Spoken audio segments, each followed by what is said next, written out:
A Carnegie Institution for Science audio press release for March 16, 2015.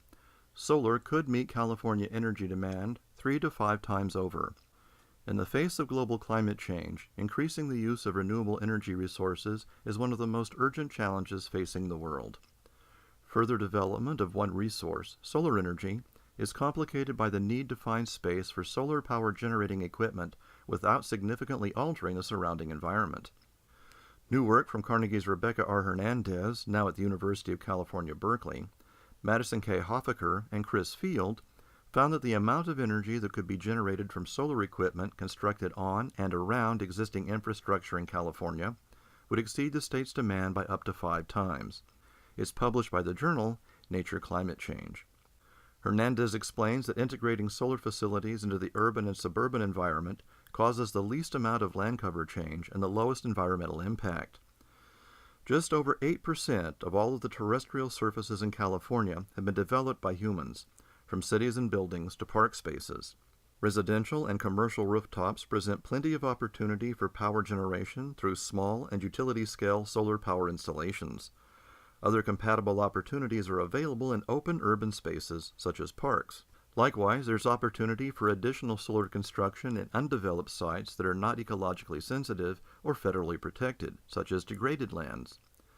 Hernandez said that because of the value of locating solar power generating operations near roads and existing transmission lines, their tool identifies potentially compatible sites that are not remote, showing that installations do not necessarily have to be located in deserts.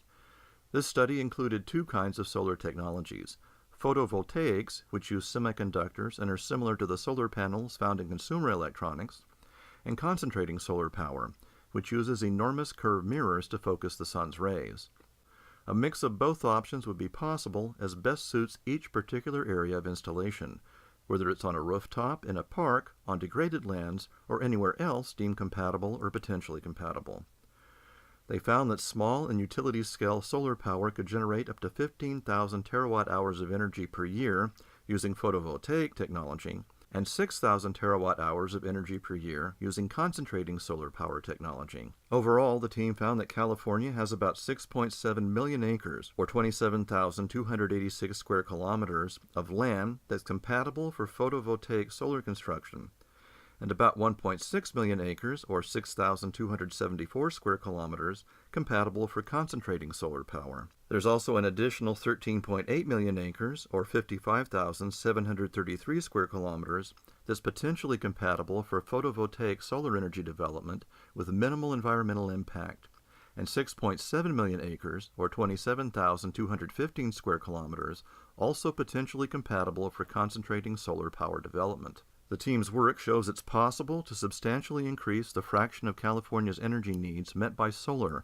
without converting natural habitat and causing adverse environmental impact, and without moving solar installations to locations remote from the consumers.